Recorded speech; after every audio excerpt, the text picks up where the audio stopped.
Selamat pagi. Tajuk hari ini ialah Injil Berna. Injil Berna.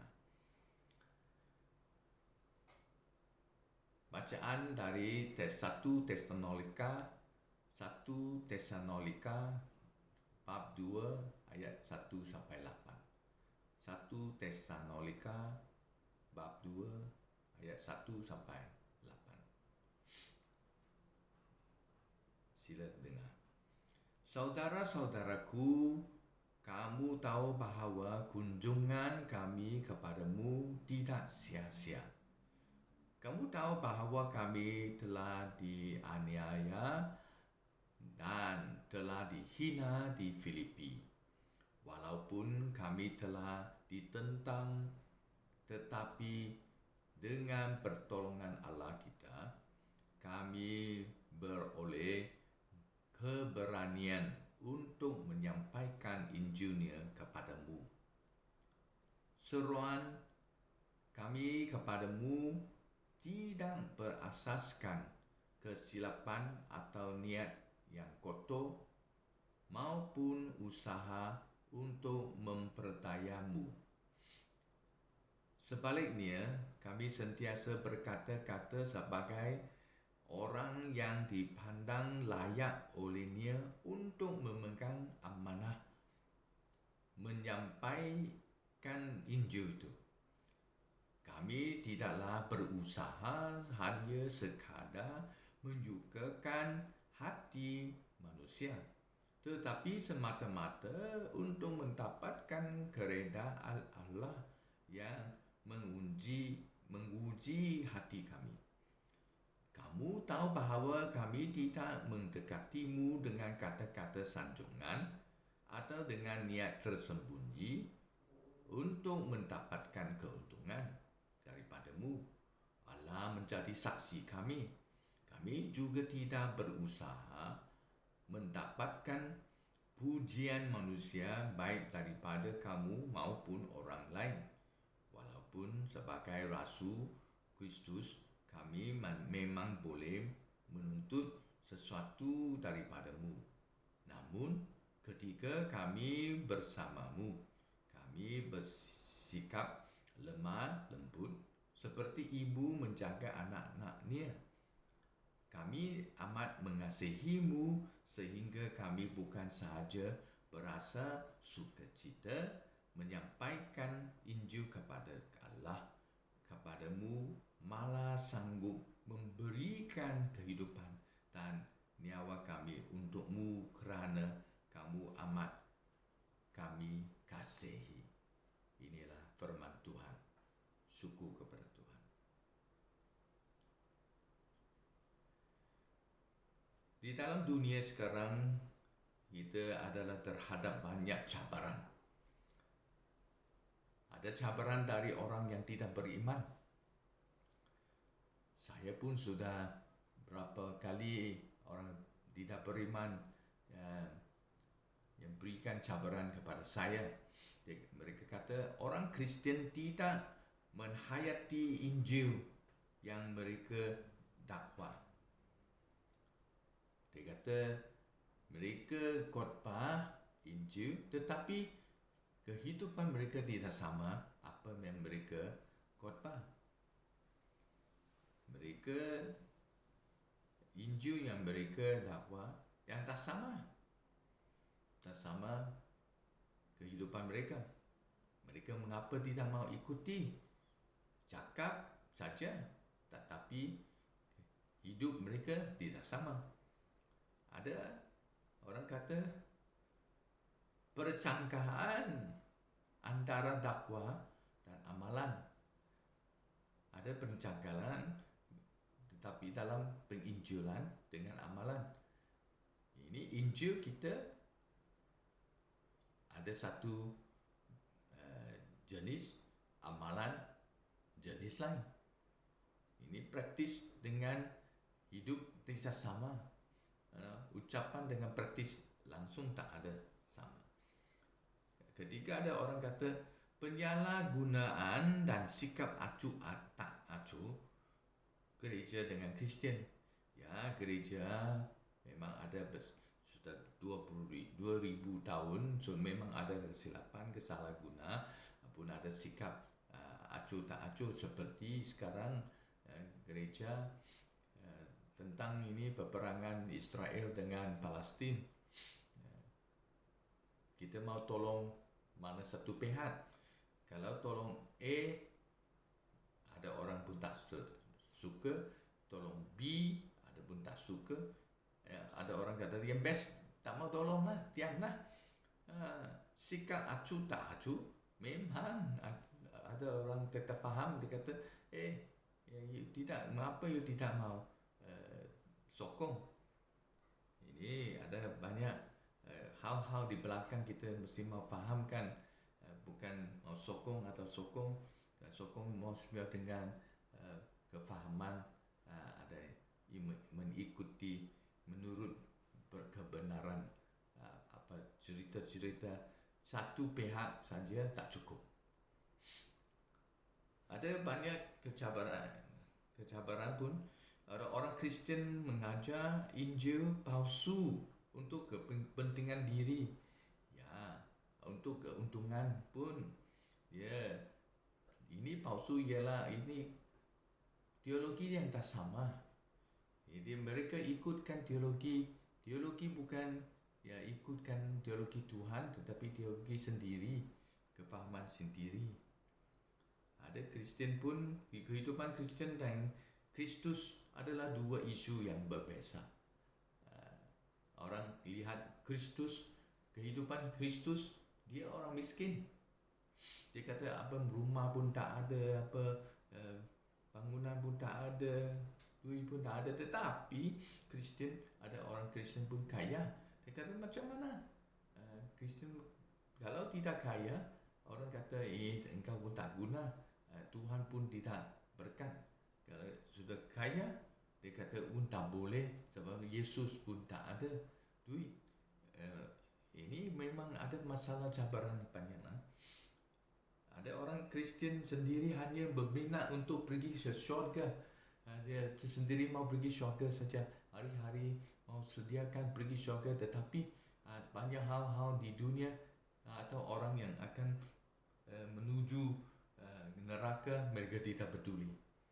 Ini memang adalah cabaran dari orang yang tidak beriman. Memang kita sendiri Kristian sendiri pun ada di antara mereka. Tetapi hari ini kita akan lihat Paulus. Paulus dia membawa Injil kepada Tesalonika. Yang pun yang mula-mula dia masuk Tesalonika, dia tidak tahu siapa, tetapi bila dia berkongsi Injil, ada orang yang dengar. Tetapi Paulus dia kata, dia kalau ini Injil yang benar, dia memang adalah kebimbangan sebenar. Sebab Paulus pun rasa ada orang mau menerima Injil dia kan. Injil dia betul, Injil dia dari Tuhan. Tetapi ada orang belum faham, ada belum sedia, ada orang memang adalah banyak ragu-ragu, keraguan, tidak tahu. Tetapi Paulus kata kebimbangan dia ialah dia akan menolong mereka. Dia tahu dia orang yang dipandang layak menyampaikan Injil, tetapi dia kata dia kerja usaha bukan mau menyukakan hati manusia. Dia kata kita akan mendapat keredaan Allah. Paulus mau transparent kepada orang yang pendengar. Mereka menerima Injil, mereka tahu ini tidak ada keberatan, adalah tekanan. Mereka bukan menerima satu hari esok boleh buang, atau Paulus mesti mau ada fahamkan situasi yang kebimbangan dia benar-benar mau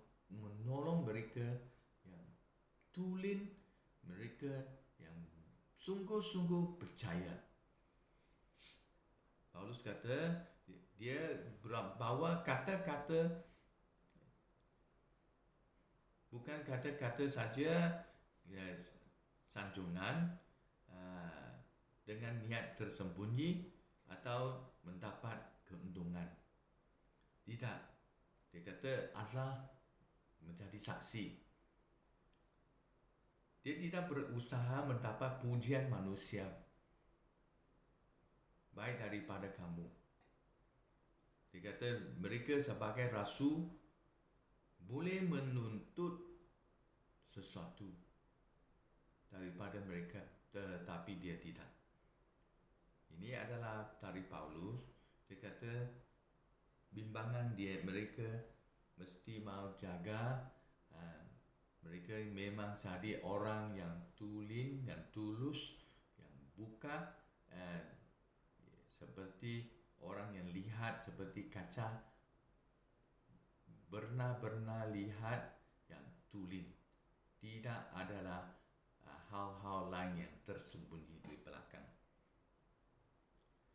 Paulus, ini kebimbangan sebenar ialah bukan untuk menyukakan hati manusia, tetapi untuk mendapat keredaan Tuhan. Tidak datang dengan kata-kata sanjungan maupun tamak. Bukan untuk mencari kemuliaan daripada manusia atau membuat tuntutan. Ini ialah dari Paulus. Kedua, Paulus kata ini Injil benar akan keluar memang adalah motif yang benar. Ia dia niat yang sebenar. Dia kata sikap mereka yang penting, sikap lemah lembut, seperti ibu menjaga anak-anak. Paulus kata kita mari bukan lukakan mereka atau tekan mereka atau paksa mereka, tetapi bersikap lemah lembut, menolong mereka menerima firman Tuhan dan berkat Tuhan dengan senang hati, seperti ibu menjaga anak-anak. Dia kata kami amat mengasihimu, berasa sukacita menyampaikan Injil kepada mereka, tetapi sanggup memberikan kehidupan dan nyawa mereka untuk mereka. Dia kata bukan sahaja menyampaikan Injil, menyampaikan hidup mereka kepada mereka. Paulus kata ramai orang membawa Injil, ambillah Injil, tetapi tidak sediakan sendiri yang menyampaikan hidup mereka bersama kepada mereka. Ini adalah motif. Paulus kata motif mesti mau benar sampai orang yang boleh lihat tiada langsung apa yang tersembunyi di belakang. Paulus pun lihatkan niatkan, dia kata datang dengan kelembutan seperti ibu menyusu, dengan penuh kasih sayang kepada mereka, bersedia untuk berkongsi Injil dan diri mereka sendiri. Tetapi Paulus pun berkongsi bila cabaran datang, memang ada cabaran sebenar. Dia kata mereka dianiaya dan dihina di Filipi. Sebab di Filipi Paulus berkhotbah di sana. Di Filipi ramai orang percaya, ada ramai orang tidak percaya. Mereka yang kacau, sudah report kepada kerajaan di sana, pegawai-pegawai di sana. Paulus dengan Silas dengan orang percaya ditangkap, yang buang di dalam penjara. Mereka pun dikata dihina, dianiaya, tetapi di dalam ini penjara mereka yang nyanyi lagu dalam larut malam adalah gempa bumi. Ini pegawai penjara ingat mereka sudah lari, tetapi Paulus kata tidak. Hari itu dia pegawai dengan keluarga dia semua percaya Kristian. Tetapi Paulus kata dengan pertolongan Allah dan keberanian mereka menerus menyampaikan Injilnya. Sekarang Injil ini menyampaikan tidak berasas kesilapan atau niat yang kotor maupun usaha untuk memperdayamu. Dia kata sekarang dia tidak sahaja menyampaikan Injil, tetapi mereka menyampaikan sendiri kepada mereka. Ini adalah cabaran yang Paulus bertemu, menderita di Filipi, tetapi dengan keberanian meneruskan menginjil. Menghadapi banyak konflik, tetapi sedia untuk berkongsi firman Tuhan. Diamanahkan dengan Injil, bukan dengan kesilapan atau kekotoran. Lepas itu Paulus kata, okey, sekarang saya mau berkongsi Injil yang benar. Yang pertama, saya mesti ada kebimbingan yang benar. Kedua, niat saya benar. Ketiga, cabaran yang sebenar. Keempat, dia kata ini jemputan yang sebenar. Sebab Paulus kata bila dia datang ke Tesalonika, dia dengan kumpulan dia, kunjungan mereka rasa tidak sia-sia, sebab mereka yang akan berkongsi, melatih, meninjil, mengajar mereka sampai mereka menerima Yesus. Tidak berhenti di sana, mereka akan berkongsi. Sama juga jadi murid Tuhan Yesus, mereka jadi guru yang lagi penginjil yang berkongsi. Sebab Paulus kata ini adalah jemputan kita sebenar. Jangan berhenti, jangan sendiri boleh pergi syurga. Sebab itu Paulus yang puji Tuhan, syukur Tuhan, sebab orang Tesalonika, Kristen Tesalonika di Makedonia dan Akaya, dia di seluruh tempat mereka sudah berkongsi firman Tuhan. Iman mereka sudah keluar dari tempat rata-rata.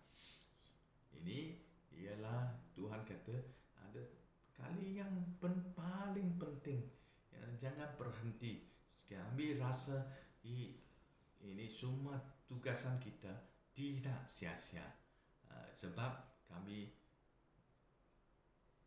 merasa mereka orang Tesalonika ialah anak-anak dia yang amat kasihi. Dia yang amat kasihi. Ini ada Paulus, harapan Paulus, ini jemputan Paulus, kata jangan berhenti, akan teruskan. Usaha Paulus tidak sia-sia. Mereka sudah menjadi anak kesayangan Paulus. Ini puji Tuhan. Sekarang Paulus kata kalau kita adalah pernah mau berkongsi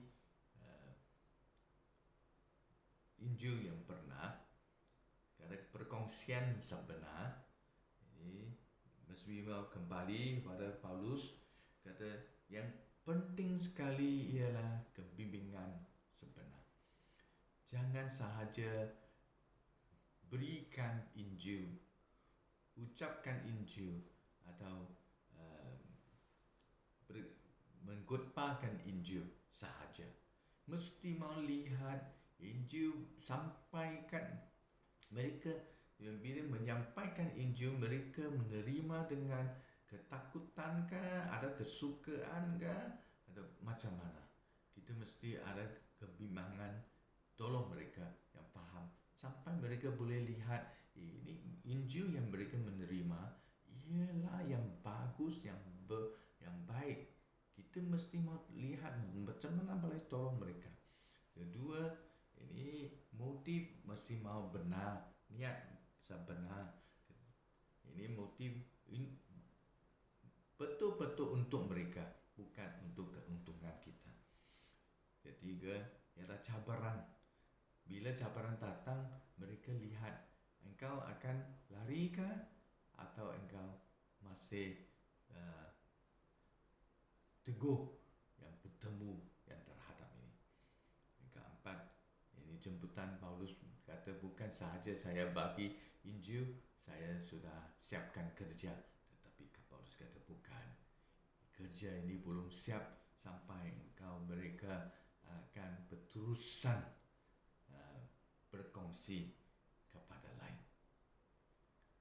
Tolonglah kami Tuhan, kami boleh berkongsi Injil yang benar, cara-cara yang benar, perkongsian yang benar. Marilah Tuhan. Tuhan yang Maha Kuasa, kami puji Tuhan. Hari ini Tuhan sudah bagi Injil kepada kami. Tetapi kami dapat Injil, selalu kata kita akan berkongsian Injil kepada lain. Tetapi ramai orang tidak mau percaya. Sebab kami tidak seperti Paulus. Kita mesti ada kebimbangan sebenar sampai kami dilihat ialah orang tulus, orang baik, orang suci, orang yang tidak bohong, dan tidak paksa mereka, yang tidak bagi kejahatan, kekotoran kepada mereka, sampai mereka rasa senang hati menerima firman Tuhan dengan kesukaan hati dan dengan hati mereka yang boleh ada harapan dan iman mereka yang paling amat tinggi. Kami puji Tuhan. Tolonglah kami, biar kami ada motif yang bagus, bukan sahaja mau nambung, tetapi motif mau mereka, menolong mereka, seperti Paulus kata, ibu menjaga anak-anak dia, menyusukan anak-anak dia. Ada dan ketiga, cabaran bila datang mereka, memang mereka pun bertemu dengan terhadap dengan cabaran. Mereka mesti mau tahu macam mana atasi, macam mana menolong mereka. Dan last, jemputan mereka jangan berhenti, akan teruskan, sebab ini adalah Injil yang benar. Tolonglah